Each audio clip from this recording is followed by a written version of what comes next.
this is worth it. Hello everyone, this is Gavin and welcome back to my Baldur's Gate Trilogy solo playthrough.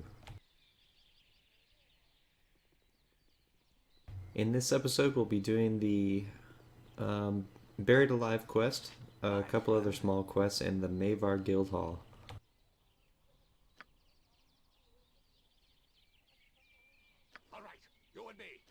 It's probably obvious to the seasoned veterans why I'm doing these quests in the order that I'm doing them.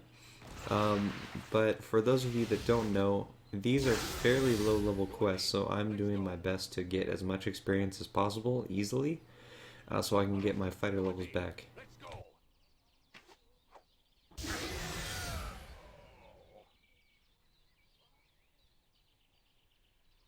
And right there, apparently I failed at least one of my saving throws because I took a ton of damage from my own skull traps, but it ended up being okay.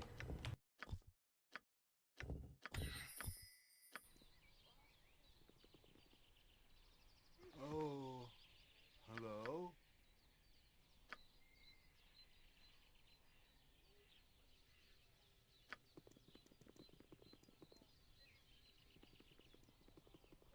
Yes?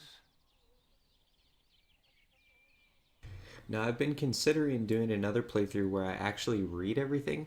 I don't know whether it would be best to read everything aloud, like do a live commentary where I read everything, or if I would just do a synopsis during post commentary to of what the conversation entailed.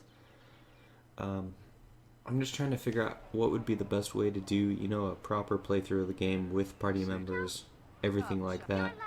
Because it's been so many years, to be honest, since I've done a proper playthrough of this game and non-solo run of this game. Warwick, Ellis, watch the side. Get away from her, you What is this? So if you have any feedback, if you'd like to see me do an actual playthrough of this game with, 4, 5, or 6 party members, then let me know. I've been thinking about playing as maybe a bard, and then going with probably Mazzy, Hexat, Dorn, and Edwin, because I have not used any of those characters at all in the entirety of my experience with Baldur's Gate. I suppose the fault is as much mine as yours. I was the one who trusted you, after all. Come along. And that's Baldur's Gate 2, of course. I'm thinking about maybe doing Baldur's Gate 1 with the same character. Otherwise, I might just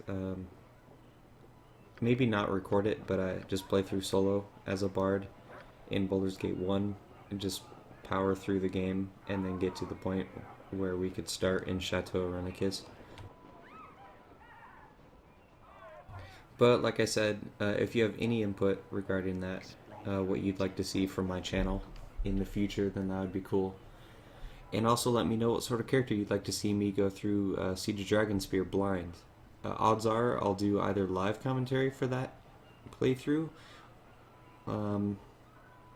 or my post commentary, playthrough will be pretty scattered because it'll be a first playthrough. So I'll just play through it the way I normally would, and then just do post commentary afterwards. The more I think about it, I think it'd be best if I did post commentary for that. But my playthrough will be blind for Siege of Dragonspear. So let me know what sort of character you think would be cool for that. If you'd like to see me do a proper playthrough of Baldur's Gate 1 and 2, maybe even with the same character that I'm going through Siege of Dragonspear with. I don't really have a preference. I really don't have a preference for character, so I honestly would rather play as a character you guys would like to see. Because that would most likely force me to play something that I ordinarily wouldn't.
So that's nice, you get the Boots of Avoidance from that guy. I didn't realize that you did. I didn't know they existed in Baldur's Gate 2.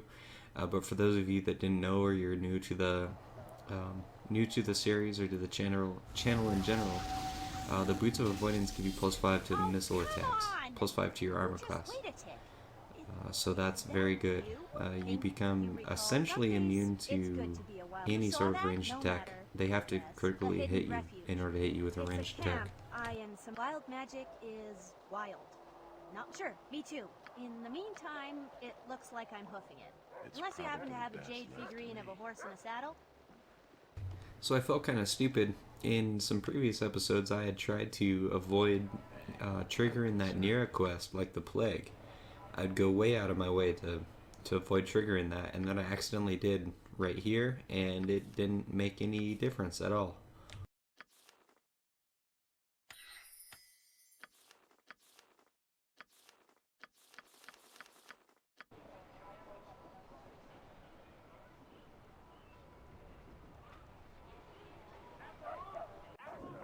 I hope this is worth it.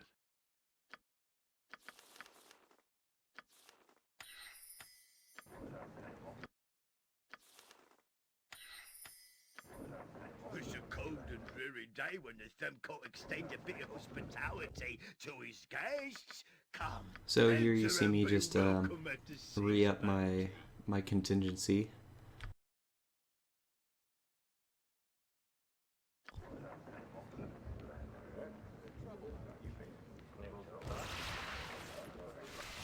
If you were paying attention to the last episode, of course it got triggered during the Shade Lord fight. So it really saved my butt. So I figured it was worth the extra 8 hours of sleep, because in essence I don't have any time constraints. There's very few times that you have time constraints in this game.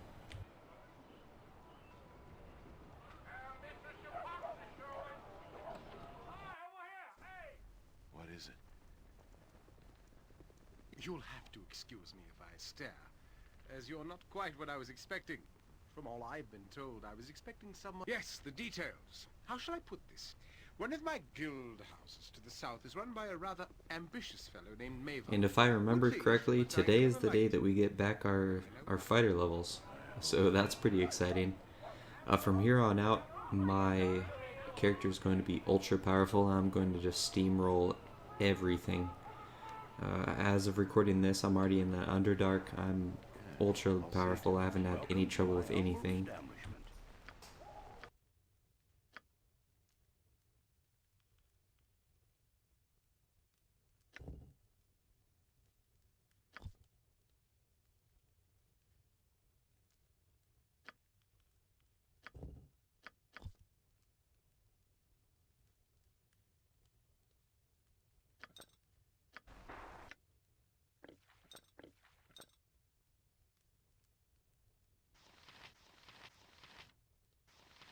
Earlier today, I was trying to record a little bit of maybe that Bard playthrough, and I was trying my damnedest to use Keeper or Shadowkeeper to turn my character into a gnome Bard, because ordinarily, as you might know, it's impossible to become a gnome Bard. You have to be a human or half-elf, and it's a little bit frustrating to me because I feel like gnomes and their whimsical nature, and I mean they worship Timora, and you know they highly value the pursuit of knowledge. I feel like their race makes a lot of sense for a bard, traveling the world and learning people's stories and retelling those across the land.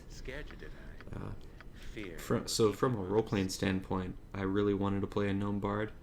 Additionally, I really wanted the high constitution bonuses from being a short character, and I really like having a high strength because I want to use thrown weapons with my character.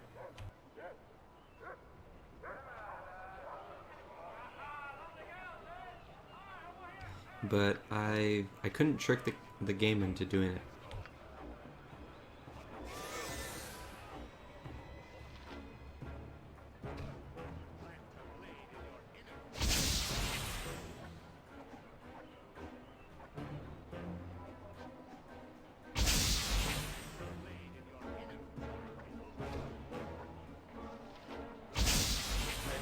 So unless I get a lot of feedback regarding what character you'd like to see me play through next, either as a solo or play through properly with a party, or anything like that through Baldur's Gate 1, then I'll either be playing as this character before he became a mage, which I honestly don't really want to do,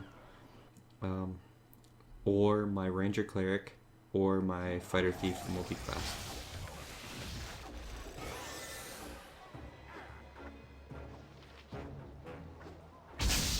I think either one of those would be a lot of fun. They're both very powerful at all stages of the game, and I think both synergize well with any party composition.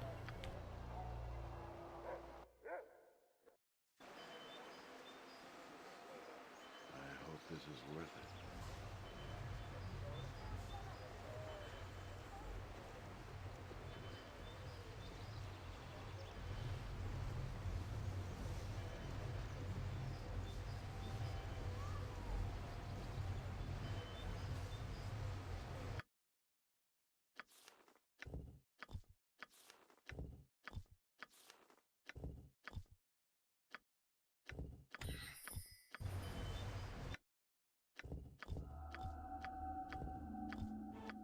So you've seen this many a time if you've been paying attention to the playthrough. Every time I fight one of those random encounters, you get the same spells from the mage every time, and I erase them and rememorize them because that's 12,000 experience every single time. If you're playing as a party, it's good practice to do that because it will level up your party much faster than you probably could imagine. As that really adds up. I mean, that's another, what, 2,000 experience per character per time you do that? That adds up pretty quickly. I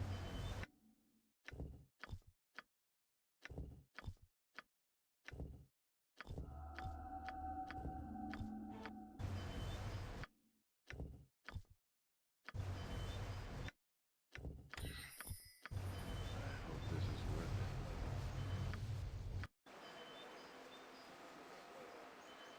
The more I think about playing through with a party, the more I kind of think I'm going to be frustrated with it because I'm so used to having such an ultra powerful character, you know, min-maxed,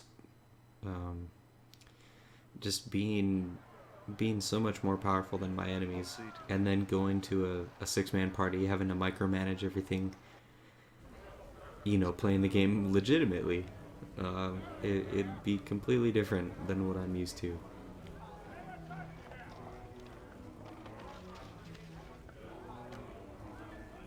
Now I really have to remember that Valagar's body is right there. I got some cheap beer for ya.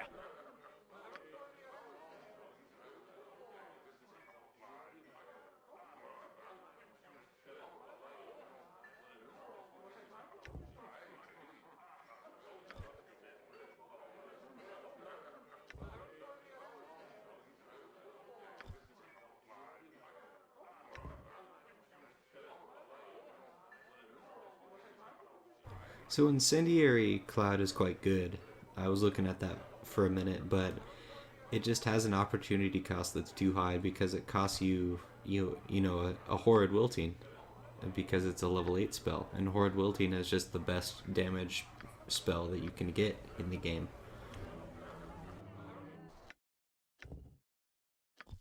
And I certainly should have bought that prismatic spray. I also should never have put a rank into this shortbow mastery or a proficiency, just because I'm never going to use shortbows. There's no reason to at all.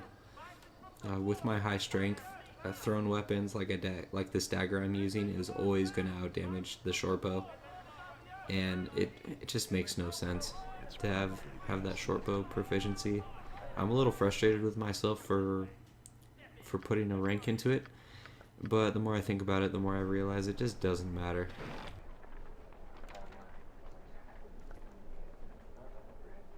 Greetings, good customer. A pearl to you.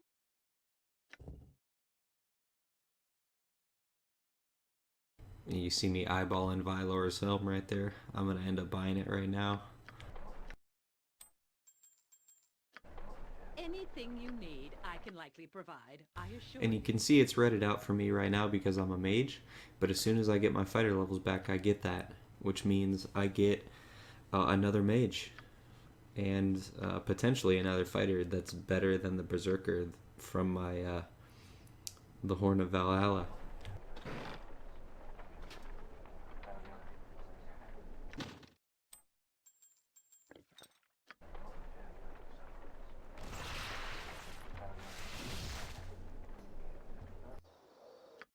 You'll see me cast Stone Skin seemingly at random once in a while. That's because the spell lasts 24 hours. So if you don't get hit, and you're casting spells and doing whatever you need to do throughout your day and then you rest, then the Stone Skin will continue to be active. And so you can carry over a Stone Skin activation from the last time you rested. It essentially just gives you another spell slot for level 4.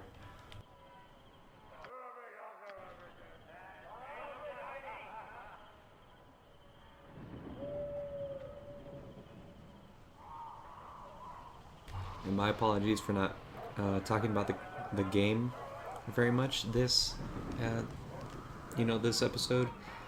What I'm doing is fairly straightforward. I'm just going from A to B. What is it? These are essentially fetch quests, or as close to fetch quests as Baldur's Gate gets. But it's quite a lot of experience that you get for it. Like right there, I got 29,500. And now everything for Edwin is worth just as much, if not more. I'll see to it.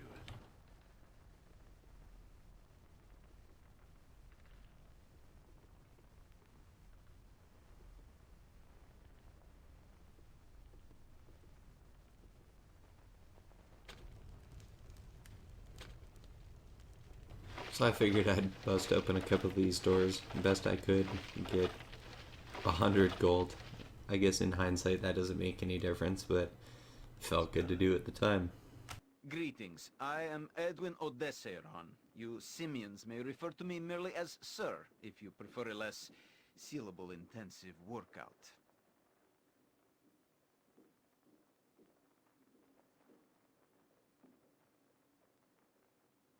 I love Edwin. I find him hilarious. I honestly can't wait to do a playthrough with him. I'm there. That's part of the reason why I was thinking of playing as a bard, because I think playing as a more supportive character like that, particularly a skald, where your job is not necessarily to do a bunch of damage per second, but to help your damage dealers and your tanks just be better at their jobs. I think that would be very fun. And honestly, you could get away with having a bard instead of a mage in your party. If it must be done. So really, with that party I was talking about, Mazzy, Edwin, Hexat, Dorn,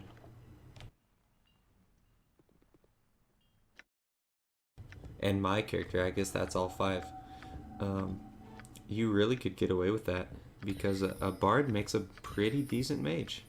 Especially since you level up so quickly, so those level dependent spells like Magic Missile, Skull Trap, Animate Dead, those kinds of things get ultra powerful quite quickly.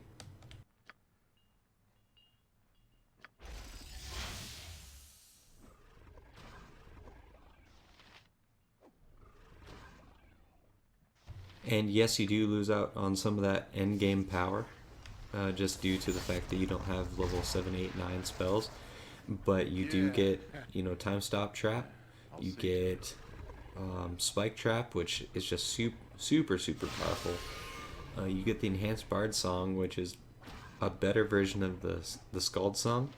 And you can stack your Bard with Mislead, like I had talked about in the last episode. You can do Mislead, you can do the Vylor's Helm with Simulacrum. That will also stack the Bard Song. And I guess you could have your Simulacrum do a Mislead as well. I've never tested that. I don't know if that's how it works or not. But you could at least get, plus 12 to your armor class, plus 12 to hit, and plus 12 to your damage to all of your damage dealers. So even, subpar damage dealers like Minsk or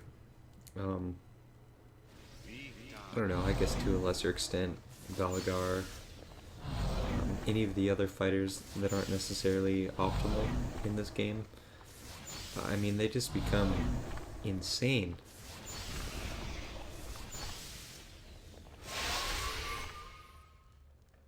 And I guess with that party I was talking about, I could easily take Keldorn in addition to everything else if I wanted to run a proper 6-man party. It's probably best left to me. And the reason I mentioned Mazzy, even though she's not an evil character, is because I've never used her before, and I think she would be quite good, because she's one of the few characters in the game that can Grandmaster a weapon. And she has some cool special abilities. If you give her some strength augmenting items, I think she'd be awesome. Particularly, you know, the belt of strength. I think she has some sort of strength buff on her own, but I think the strength belts or strength potions would just outclass that. What is it? I hope this is worth it. And yes, she has single-handed style, but I still think it's better to do sword and shield than single-handed style. I've been trying to think of any time to do single weapon style versus sword and board or 2-weapon. I think the only time that's potentially better is if you're doing a thrown weapon character. I'll see to it. My lackey's return and none too soon. Has the cowled fool been disposed of? Which I guess, come to think of it, Mazu would be quite good at. But she does already have a bunch of points sunk into short swords, which are a great weapon type, but it just means if you want her to Grandmaster a thrown weapon, then you would have to start from scratch.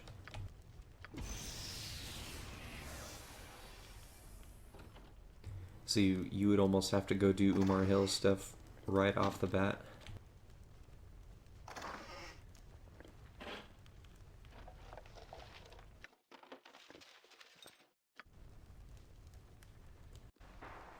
If it must be done. But with that, I'm going to finish up my commentary for this. Yeah, let me know about what I was talking about this episode, and hope you enjoyed.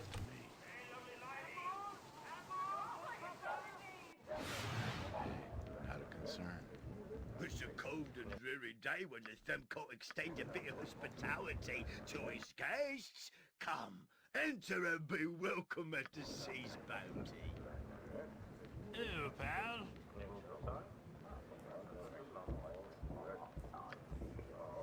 Ew, pal. Ew, pal.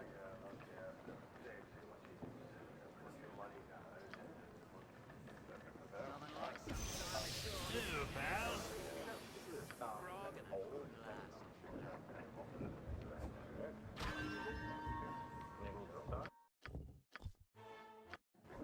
Ew, pal. It's worth it.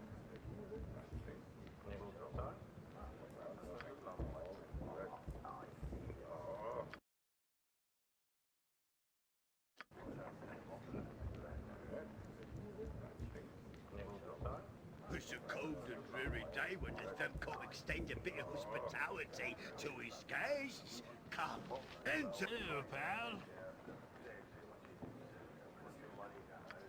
Ew, pal.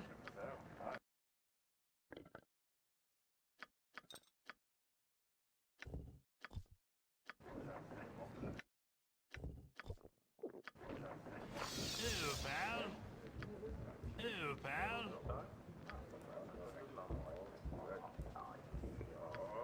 Yeah.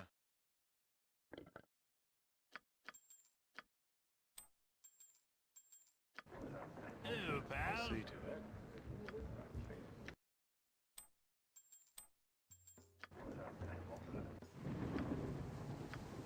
It's done.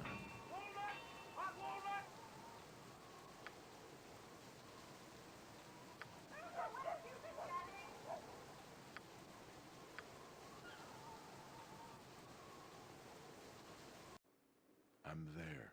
Do you have the documents I asked for? This matter is more important than your average simple correspondence. If it must be done. It's probably best left to me. Hey, not a concern. Edwin has been telling me you are, at the very least, competent. Fairly good at the sneaksman's trade, but a little ham-fisted when you fight. Exactly what I'm looking for.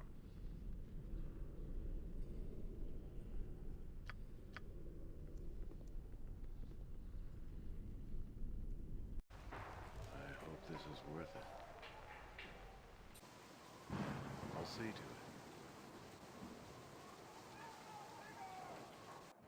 What is it? Nothing like some I must shiny bleed. shore. All I need is some frog and a good lass.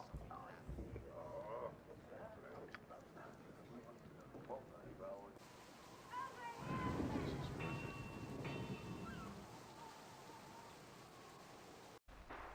Yeah, I'll see to it. It's done. The traitor is dead, I trust. Oh, yes, you have his dagger. Despite your... Yes, yes, yes. Truth be known, I'm not listening to you.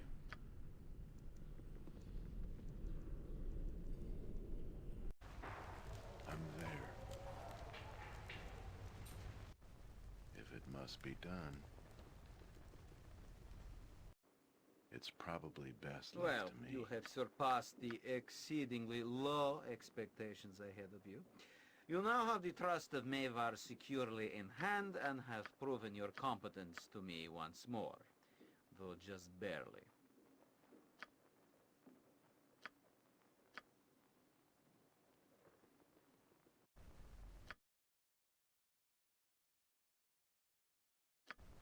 Hey, not a concern.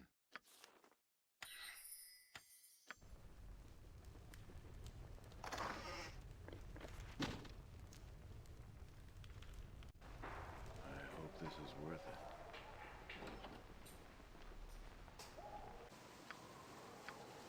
Yeah, I'll see to it.